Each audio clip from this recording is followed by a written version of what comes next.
So before we kick off, I just want to remind everyone that The Expanse was cancelled by Sci-Fi because they are morons. But good news, everyone! It was picked up by Amazon, so we will be getting a Season 4. Yes! If you want a Season 2 recap, check out my Season 2 recap video. Link in the description. Obviously in this video, there will be spoilers for the entire 3 seasons of The Expanse. I shouldn't have to say that, but I got a few complaints last time I made one of these. I will be drawing a bit from my book knowledge as I have read them all, but as the TV show and the books don't line up exactly, there will be some things I can't totally explain without giving away possible future events in the show. This will be a massive recap, so I have timestamps in the description if you want to jump to any section. Alright, here we go. Season 3 of The Expanse is broken up into 2 halves with a significant time gap in between. The first half is very convoluted, so I have broken it up into 3 arcs. Arc 1, the Roci Crew. Here we have tension between the gang and Naomi, as in Season 2 she went behind their backs with the protomolecule. Prax and the search for May concludes. Dr. Strickland, Jules Pierre Mao, and the proto-monsters are explained. Avasarala and Bobby join the Roci Crew.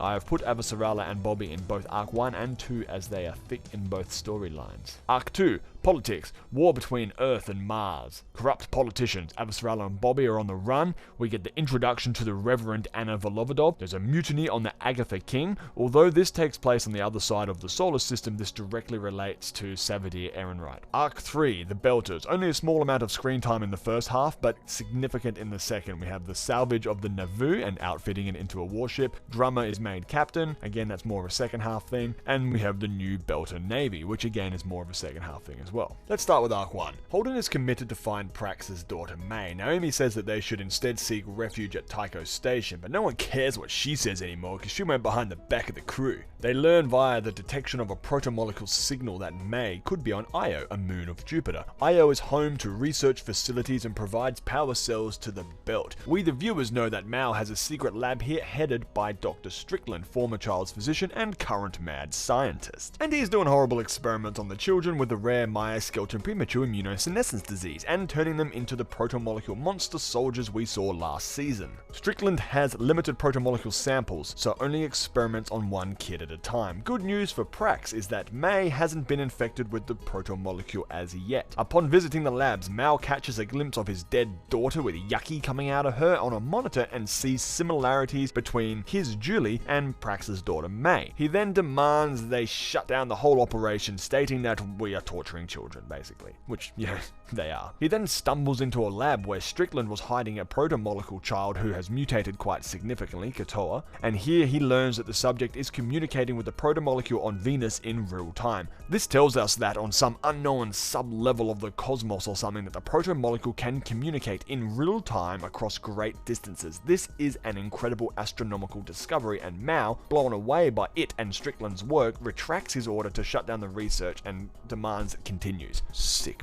bastard. On the way to Io, the gang picks up Avasarala and Bobby the babe. God, she's so fucking fine.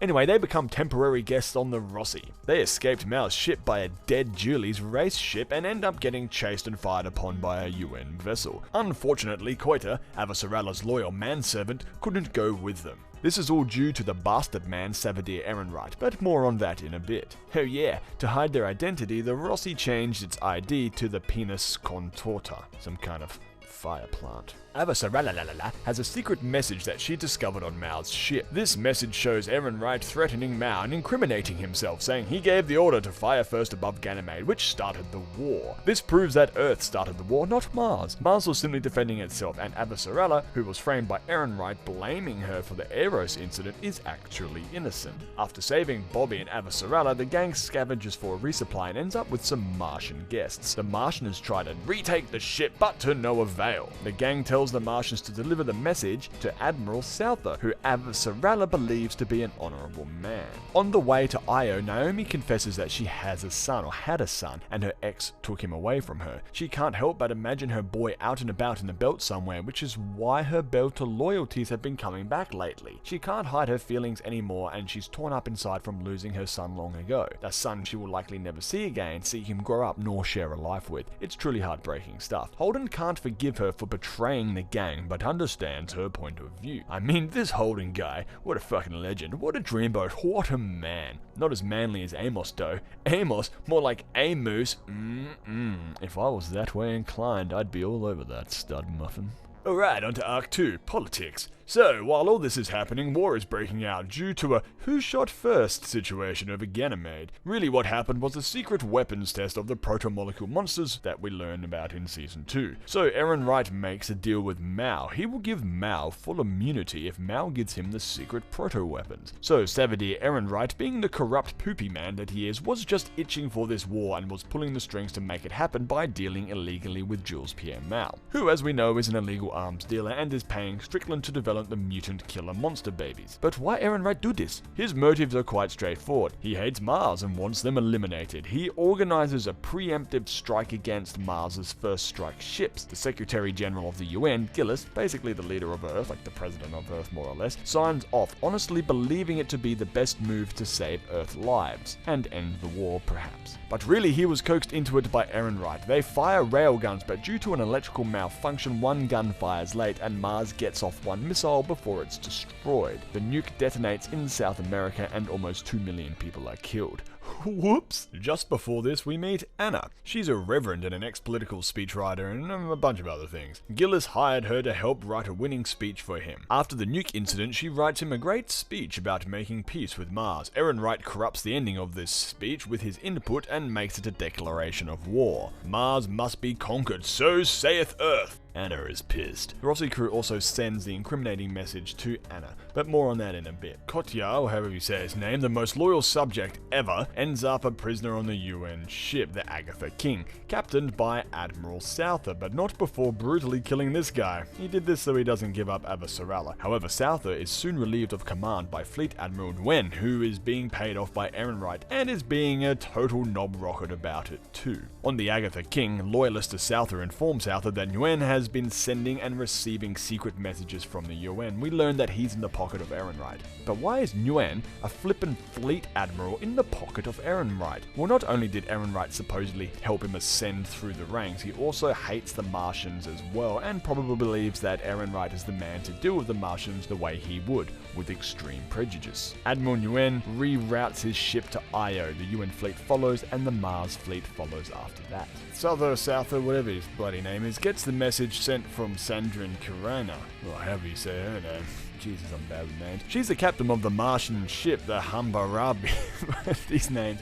Hammurabi. This was the message that the Roci Crew gave to the Martians to give to whomever to give to Souther. But Souther isn't 100% convinced that the message is legit. He needs to prove that it's real, so he confronts Kotya, Nyaknya, who confirms the message is legit by double-checking or proof-checking his story against Kotya's story. The Martian ship has a firing solution on the Agatha King, but instead of firing, Karina says this amazing quote, "War is an inherently unstable interaction of three things: intense emotion, politics, and luck." So instead of firing on the Agatha King, Karina waits to see if Souther will deal with the corruption and, stand down basically. Souther starts a mutiny against the corrupt Nguyen, stating that Nguyen has conspired to wage an illegal war and that he can prove it. Souther sends a wide-beam transmission to all ships, both fleets, Earth and Mars, stating that he is standing down. All shit breaks loose, man! Nguyen shoots Souther dead! Bang bang! The UN fleet is divided. Many crew on the Agatha King refuse orders and are taken to the brig. Nguyen then fires on his own ship that he says was deserting. Shit breaks loose again! And the UN ships start firing on each other. Nguyen gets shot in the guts, while trying to suppress the mutiny. Shit just got real. But it's about to get even realer. Evil Nguyen, who was previously given fire control of the hybrid monster pods by Mao, basically they are missile pods with the monsters in them that are used to transport the beasts to planets or whatever. Nguyen fires them all off as a last desperate attempt and to say, "Fuck you," to Mars. The Roci gang now on Io tries to shoot them down, as do some of the remaining ships. But the pods go stealth, so a lot of them make it past the blockade. One of them smashes into the Agatha King and starts infecting everyone. Oh no! Just quickly in Arc 3, the Belters, who are staying well away from all this, have reclaimed the wayward Mormon ship, the Nauvoo, and have started retrofitting it, turning it into the Belters' first warship, and in fact the biggest warship ever made. Problem is, as we learn later, that the retrofit is more for show, as the Mormon Earth ship, if you will, was never meant for war and is basically a giant tin can with a few guns strapped to it. It would be pretty ineffective in an actual battle, but it proves to be a good symbol for the belt and the display of belter pride, engineering, and ingenuity. But more on that in a bit. So let's go back to Arc 1. Holden and the gang infiltrate the secret base just as Prax's daughter May is about to be infected. Talk about timing! They smash everyone, of course, and then try to find a way to stop the hybrid prods, reasoning that they were launched from here so they can be unlaunched from here, only to discover that controls were given to Nguyen on the Agatha King. What a poo in a pillow. Remember, the Agatha King is all proto-yucky. Alex and Naomi board the race ship and head to the Agatha King to try to stop the hybrid bombs. Here they see the protomolecule adapting and taking over the ship. Previously, we only knew that it could mutate organic matter, not inanimate stuff. Well, kinda. Alex remarks that after taking apart a few ships, it may have learned a thing or two. The protomolecule is learning. Perhaps it even has an objective. Ooh. They dock and make their way into the CIC where they find the wounded Nguyen. Naomi starts to reset the course of the hybrid pods while Nguyen prattles on with bigotry. Meanwhile, Koitia, being the loyal legend he is, starts to trigger a core overload in the ship, hoping to destroy the protomolecule. Naomi, unable to redirect all the pods in time, transfers the transponder codes to the Roci and flees with Alex. The Agatha King explodes, killing Nguyen and the loyal hero, Koitia. R.I.P. Koitia. I love this guy. What a ledge. However, even with the codes, the gang can't stop all the pods in time, but they can track them, so Naomi suggests sending the codes to Fred Johnson on Tycho, as the proto-rockets will be passing that way on their way to detonate on Mars. The group doesn't like the idea of potentially giving Fred and the belt another weapon, but it's either this or the war continues and basically Mars will be completely wiped out. Besides, Fred already has a protomolecule sample. They just hope that Fred does the honorable thing and shoots them down instead of trying to capture them. Fred does. He shoots them down and Mars is saved. Hurrah! Hurrah, I say! Holden finds Mal trying to escape with all the research and takes him back to the ship to face Avasarala. Bobby, the dream machine, gets in a spot of bother when a proto-monster, formerly Katoa, attacks her and messes her up real good. But Bobby, being the gun show that she is, blows the shit out of the proto-molecule's head. A second showdown with a proto-monster, and again she lives to fight another day. Marry me. Prax is reunited with May and then wants to kill Strickland for all the terrible things that he's done, but just can't bring himself to do it. He's just not a killer. Fortunately, Amos is. What a beast. If you have read the books, there is a great short story that tells of Amos's past and how he became the ruthless, blunt object that he is today. I don't know if they will adapt this into future episodes, so I won't say much more on this, but having read that novella, it sure puts this scene into perspective. Just read the books. They complement the show so much. Alright, back to Arc 2. Anna shows the incriminating video to the Secretary General and Gillis arrests Errinwright for treason. So, Mars is safe, thanks to Holden and the gang. Prax and his daughter are safe. Mao and Errinwright are arrested. Bobby is safe and as beautiful as ever. War is averted, at least for the moment, and everything is going to be okay. Yeah, right. A massive spacefaring vessel of some kind has been launched by the protomolecule from Venus. What are its intentions, and where is it going? Let's find out. So this takes us into the second half. I suggest taking a short break to grab a cup of tea, maybe a beer and a sandwich, stretch your legs, do some chin-ups, then strap in. Because although this second half is not as busy as the first half, it gets a hell of a lot more surreal and far more sci-fi-y. So here everything comes together, so I will scrap the arc thing and just list the main events. We pick up a few months after the proto-ship has left Venus. The alien ship has created a giant ring of some kind that is in orbit around your anus. That never gets old. And then 178 days since the formation of the ring, our story continues. Mao is imprisoned and his accounts and assets are all frozen. Errinwright has been arrested for treason. The war between Mars and Earth has ceased. The Secretary General Gillis has retired and Avasarala has taken his place, and she promotes peace among the nations. The beautiful Bobby has been reinstated into the Martian Marine Corps. Prax and May are safe back on Ganymede, helping to rebuild it after the war destroyed a bunch of it. We are briefly introduced to a slingshot racer and his ship, the Ike. He was trying to break racing records around Saturn. We saw this back in season 1, but due to the ring being such a big deal, he wasn't getting the attention he needs, and his disfaithful gal started banging some other dude. So he plans to make a statement to win her back, plans to prove he is the real man, by racing through the mysterious ring. All that glory, all that attention-seeking.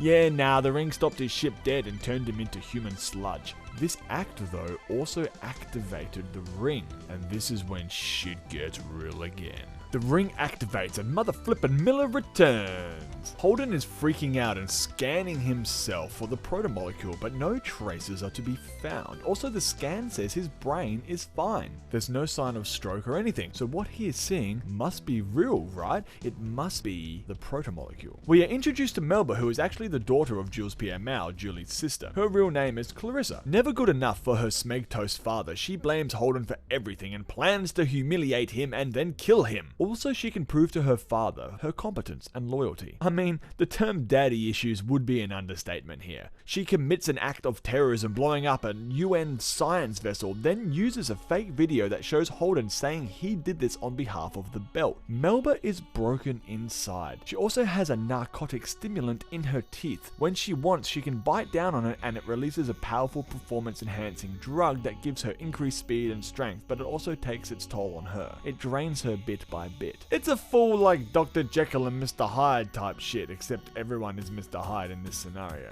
She is one messed up cookie dough with bugs in it. But with a father like Jules Pierre Mao, I mean, of course she's not right in the brain hole. So the delusional Melba blows up a UN vessel and has the reporter cameraman on the Roci send the fake footage from the Roci, which wrongly incriminates Holden. The OPA fires on the Roci to show they are not a part of whatever James Holden is supposedly trying to do. The Roci has no choice but to flee through the gate, so they do. Following Miller and thus Holden's advice, the gang slows down their ship so as not to splatter like the belter slingshot racer. Once through the ring, the gang finds themselves in some kind of bubble that slows down anything traveling over a certain speed. At this point, it's about 18,000 kilometers per hour. This is the station's defense mechanism. Other ships start to enter the ring, UN, Mars, and the belter's Behemoth. A probe gets sent to the edge of the bubble and tries to penetrate out, but to quote Alex, it blinked out of existence. Their ship is fucked from the reporter who doubled as a spy for Melba. He didn't know he was being a spy, but whatever. Their ship is crippled but still functioning just. As their comms are down, Amos spaces the reporters. They have gear and will live. The gang hopes they will put in a good word for them. Melba is struggling with her guilt but presses on regardless. Through a series of flashbacks, we see how Clarissa turned into Melba. The neglect from her father and her being desperate for his approval led her down this insane path. She blames Holden for the downfall of her father and seeks revenge to prove to her father she's not a fucker. Holden puts on an EVA, leaves the Roci and heads towards the station. Miller shows up and they have a bit of a chat.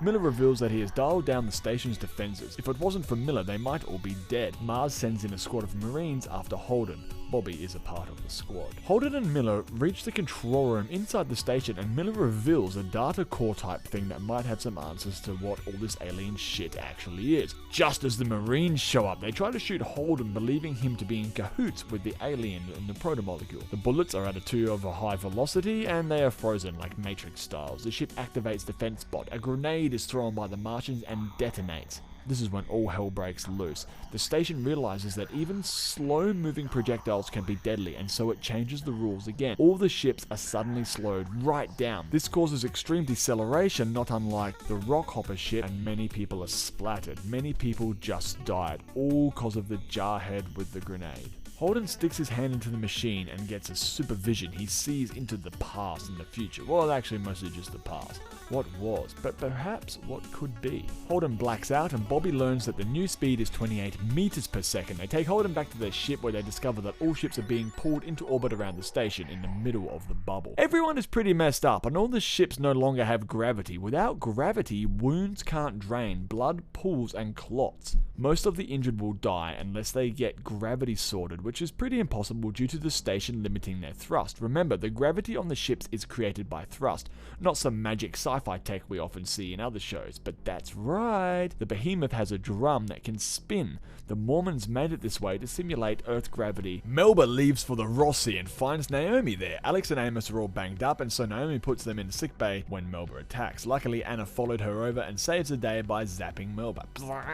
So here is where everything comes together, the grand finale. finale of this season anyway. The alien station, employing its defense mechanism, has pulled all ships around it, keeping them in a kind of suspended animation, but not really, it's more of a bubble, so you are free to run around and shoot shit and do flips and stuff inside the bubble. But once outside of the ship, outside of your spaceship, the station will stop anything moving over 28 meters per second. Many ships have docked at the Behemoth to allow their wounded to heal in the spin gravity. Holden is there as well, but everyone thinks he's a mental case, and to be fair, you would be probably suspicious as well. I mean, he claims to have spoken to the alien, the protomolecule, at the very least the ghost of Miller. He's also a known troublemaker and blah blah blah, people think he's mad, so he's taken into custody. Also, he could potentially still be a terrorist. Alex, Naomi, Amos, and Anna head to the Behemoth too to find Holden. They bring their prisoner Melba, who is then taken into custody as well. She is locked up beside Holden, to which she finds very amusing. Anna confronts Melba and gives her some sick insight, life knowledge stuff. You can tell Melba is kinda having a change of heart. Maybe she was wrong all along. This is confirmed later when she overhears Holden and Naomi talking. Holden tells Naomi that he feels somewhat responsible and it is only he who can save everyone from the protomolecule and the greater danger that lies beyond. Melba overhears their conversation through the prison wall and perhaps starts realizing that Holden is not the monster she deemed him to be. Bobby and the Martian squad are also at the Behemoth. Bobby, not unlike Naomi, is now currently struggling with her loyalties. Does she stick with Mars or swallow her Martian pride and join Holden and the rebels? Eventually she sides with Holden and the gang after realizing that all this chain of command shit is garbage and mostly either politically motivated or self-motivated. Drummer is alive but mangled from the waist down. She manages with the help of Naomi to rig up some robot legs. She's in a lot of pain but pushes forwards regardless. With the help of a UN scientist man, Ashford allows an experiment. They use the Behemoth's massive long-range antenna to attempt to send a comms message through the ring. It failed. But then they come up with another idea. They try to set off a bomb, hoping that the photons from the explosion will disrupt whatever energy is keeping all their ships stuck there. This fails and the station starts to charge up. The station starts to think that they are again a threat, and with some small calculations, the scientist tells Ashford that they have about 7 hours before whatever the station is going to do is going to happen. Around here is where we get a bit of an explanation for Holdens Visions. Holden says that in his weird vision quest that he saw the past events of the protomolecule station. So I'll just quickly explain what the bubble, the vacuum, the station actually is without giving away future events. The bubble, the big vacuum, is actually like a gap in subspace or whatever. The ring is a portal, a wormhole to this gap. The bubble at one point in time had thousands of wormholes linking to it, so a way to think of it is that the station has opened a waypoint, an airport of sorts, and the thousands of gates lead to thousands of solar systems across the universe. So just like wormhole stuff you see from other sci-fi like Stargate or Deep Space Nine or Babylon 5 or whatever, except that the wormholes, the paths are not direct. They all lead here, and from here, from this station, this airport or substation, this bubble, you can then travel through the other gates. So this is a hub, a meeting point that connects thousands of systems together. It's pretty sick, but whatever created this, whomever created the protomolecule, is long dead. At least this is what Holden has said. The hyper-intelligent species that created the ring network has long died out. We don't yet know why, but we do know that it shut the gates in order to prevent a great evil from wiping it out. Basically, the station would destroy entire solar systems to prevent whatever it was from taking it out. It didn't work. This even bigger alien thing was so powerful that even the species that invented the protomolecule, the ring, the station, and so on could not defeat it. So as a last resort, it shut down the gate system itself. I can't say much more on this without spoiling potential future events, but that's basically what the gate is. So with the scientist's data, the obvious ongoings, and Holden's visions, Ashford concludes that the only way to save the solar system is to destroy the gate, so they attempt to do so by enhancing the laser to cut through the ring. He reasons that the solar system destroying thing that Holden was talking about is about to happen to them. Of course, we know that Ashford's attempts won't work, and in fact it was because of them in the first place, their disturbance, that the alien station was going to attack them. You see, the station is no longer sentient. The species that created it, as mentioned, was wiped out, or at least long gone. It's just following its prime directive, its programming. So they are all apparently doomed, but with the help of everyone, Amos, Alex, and so on delaying them, Bobby changing sides, Holden, Naomi, and Drummer messing with the power core, and Holden telling them the solution, that is to shut down their power cores to show the station that they are not a threat, and with Melba in a final attempt at redemption with one last this desperate attempt to redeem herself, they shut down the power cores to all the ships. The station, realizing they are no longer a threat, again just following its programming, releases its grip on all the ships, and then the amazing happens. Hundreds, thousands actually, of wormholes start to appear through the cloud, all of which lead to habitable solar systems. Everyone returns to Sol, our solar system. Drummer is still alive and has a drink with old mate. No hard feelings, ke? Anna, being the healer she is, comforts Melba. The Roci Crew is back together with a new member potentially, Bobby the goddess. And Avasarala, the new leader of Earth, contemplates something.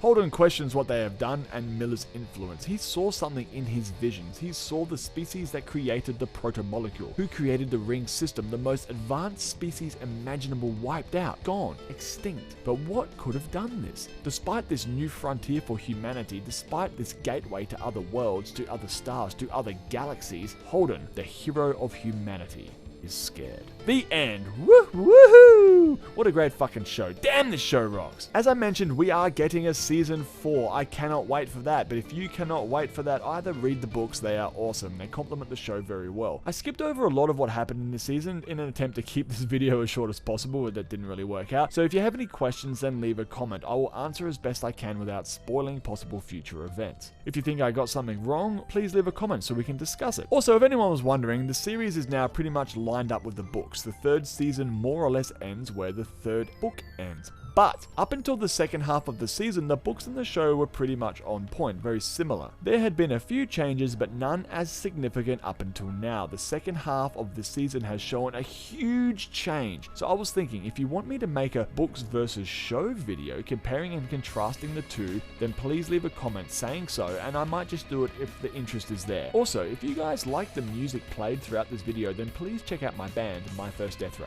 We make cosmic themed electro space rock. I play the guitars and my friend does all this other stuff. It's really cool. We brought out an album last year. We have a new single coming soon and a brand new album later this year. Check it out if you care to, if you're into that sort of stuff. Thanks for joining me on this wild ride, my sci-fi buddies. Take care and thanks for watching.